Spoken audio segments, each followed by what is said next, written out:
lang ba guys kung kailan 30 plus na tsaka lang natutong mag-drive? Tara, samahan niyo ako pagpasok sa work. Take note, I'm still learning how to drive. By the way guys, this is my second week driving myself to work. Kiara, ito nga po palang buhay namin dito sa New Zealand. Good morning guys! Today is Friday. Sino ba ang hindi masaya kapag Friday? Napakaganda nga po pala ng panahon ngayon guys. Wow! Although napakalamig, as you can see, nagfi-freeze yung mga yung grass at saka yung sa bubong ng sasakyan yan guys. Nag-yellow yan.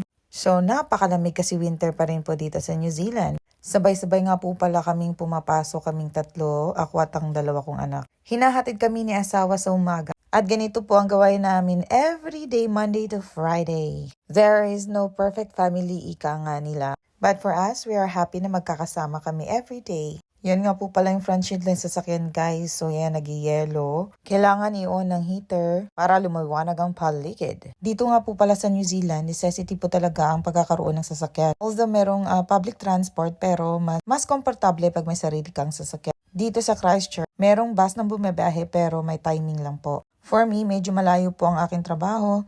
Mga 20 to 30 minutes drive po, depende kung may traffic. Pero pag magbabas ka guys, aabutin ka ng 1 hour o mahigit. Kasama na po doon yung waiting time. By the way guys, 1 degree po pala ang ating temperature for today's video. Kaya napakalamig pero I like the weather. So ayan, medyo lumiwaliwanag na. So pwede na po kaming makaalis. And then, dyan rin po si Kuya Cameron. So, ready to go! Napaka-importante nga pala dito guys na naka-seatbelt po ang lahat ng nasa loob ng sasakyan kahit yung mga nasa likod. It's for everybody's safety at saka mayroong fine guys kapag hindi kayo naka-seatbelt. Ako nga pala ang magdadrive for today's video pero si asawa ko ay nasa tabi ko. Kasi hindi pa po ako pwedeng mag-drive na mag-isa nang walang kasamang professional kasi learner's license pa lang po ang hawak kong lisensya. So after 6 months, pwede na po akong mag-take na driving test para makakuha ng restricted license na pwede na po ako mag-drive na mag-isa ko. Sa Pilipinas, sa baryo lang po namin ako nagda-drive. Pero dito sa New Zealand, first time ko talagang mag-drive sa highway guys. But I'm loving my journey of learning. But I can say that I'm not still good enough for driving. But I'm sure enough na matututunan ko rin talaga guys. Goal unlock! At dito nga po pala sa New Zealand guys, nasa kanan po ang driver, hindi kagaya dyan sa Pilipinas na nasa kaliwa ang driver seat. Ang sarap lang din isipin guys no, na yung mga dating pangarap mo lang sa buhay ay unti-unti mo nang nararating. But of course guys, hindi yan suntok sa buwan lang guys na nakamit. Pinaghihirapan guys, kung may mga gusto mo tayo sa buhay, dapat pinaghihirapan yan para makamit natin. You are lucky enough if you have supportive family, pero pag wala, you have to depend on yourself. Strong woman yan! When I had my own family, doon ko na-realize guys na hindi na ako mag-isa. Now I'm enjoying my life, nakasama yung asawa at mga anak ko.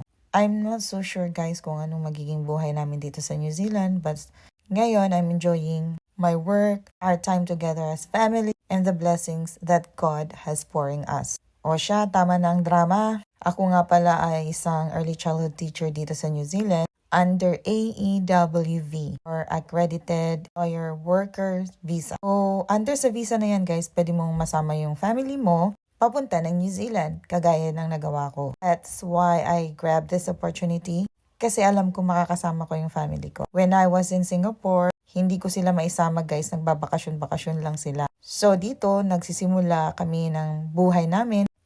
2 months pa lang po kami guys, nasa adjustment period pa rin kami pero we were enjoying our life here. At masasabi ko lang na New Zealand is an amazing country guys. Napakaganda ng scenery sa New Zealand. Ng weather, I could say, people are friendly, smiling, and there's a lot of opportunities guys. Kung gaano kaganda sa mga videos o pictures ang makikita nyo guys about sa New Zealand, pero sa totoo talaga pag makita mo sa sarili mo mga mata guys, you will be amazed guys, ibang-iba, napakaganda talaga.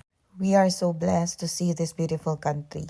Sa mga teachers nga po pala na gustong mag-apply dito sa New Zealand, pero po kayong mag-apply, i-visit nyo lang po ang TradeMe or seek.com. Hanap kayo ng mga potential employers dyan guys, dahil na mag-submit kayo ng yung CV. Submit ka lang kayo ng submit guys. Yung iba nga nalalaman ko, sobra dami na nilang sinubmit guys, na around 100 plus na ng mga CV sa iba't ibang company. Minsan hindi sila nakaka-receive ng reply, minsan rejected, pero go lang ng go. And of course, samahan ng prayers guys. Pero for those ECE graduate, mag-comment kayo dito or i-PM nyo po ako Baka sakali po ako makatulong. Dahil po, they are still in need of teachers here in New Zealand. Nasa sector po kasi ako ng ACE, so I will be able to help in giving advice based on my experience sa pagpaprocess nyo ng iyong application. So ano pa inaantay nyo? Apply na! Pero ang advice ko lang sa inyo guys, kailangan meron na kayong pera para sa pagpaprocess po ng inyong mga papers. Kasi po may bayad ang magpapa-assess ng paper. Ipapa-assess nyo po yung mga papers sa NCQA. Medyo malaki-laki po ang bayad doon guys. So magpapa-assess kayo kung anong level ang makukuha ninyo. For you to be a qualified teacher here in New Zealand, kailangan nyo po makakuha ng level 7. Once you get level 7, proceed na kayo sa pag-take ng English language test and get a band score of 7 in all skills. Then kapag natapos mo na yon, magpaparegister ka na sa teacher's registration para maging registered teacher ka na dito sa New Zealand. Of course, another bayad din yun guys. Then, tsaka pa lang kayo mag-start ng yung application kasi mas madali kayo makahanap ng employer kapag you are registered na teacher dito sa New Zealand. In my experience guys, lahat po ng gasto sa pagproseso ng papel, lahat-lahat sa visa at saka sa ticket ay sagot ko po guys. Pero wala po akong binayaran sa agency. Meron pong talent manager ang nag-assist sa akin guys throughout the process. Pero kahit 5 katiting, hindi po siya naghingi sa akin ng pera.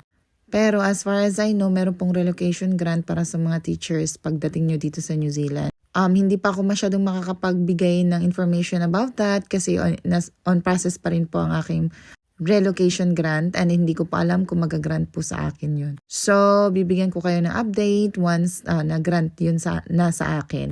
I already launched the application. Just waiting na lang po kung approve po kami sa relocation grant. And then, mabibigyan ko po kayo ng update for that. If you will ask me how is our life ngayon, ang masasabi ko lang guys is na-enjoy na namin ang buhay namin dito. Although, kahit nasa adjustment period pa kami, pero masaya kami guys. Kasi napakasimple ng buhay dito sa New Zealand. Meron talagang work-life balance. So Saturday and Sunday talaga ay para sa family. Monday to Friday ay yun yung panahon na nagtatrabaho, kumakayod para sa pangangailangan. At kung nagtatanong rin naman kayo ba sa cost of living dito sa New Zealand, napakamahal talaga guys. Pero afford naman. May maiipon at may maiipon, lalo na kung marunong ka maghawak ng pera. Sa amin po kasi, 2 kami nagtatrabaho ni asawa at yung 2 anak ko yung nag-aaral. So, hinahati-hati namin po ang budgeting. Sa asawa po ang sa rent ng bahay at saka sa groceries weekly. Yung sahod ko naman ay mapupunta sa aming saving at pag kumakain kami sa labas during the weekend. Medyo mahaba ng video na to. Sa susunod ulit. Kapag may katanungan kayo, mag-comment lang kayo dyan sa comment section or just PM me guys. Salamat sa panonood. Mabuhay kayo hanggat gusto nyo!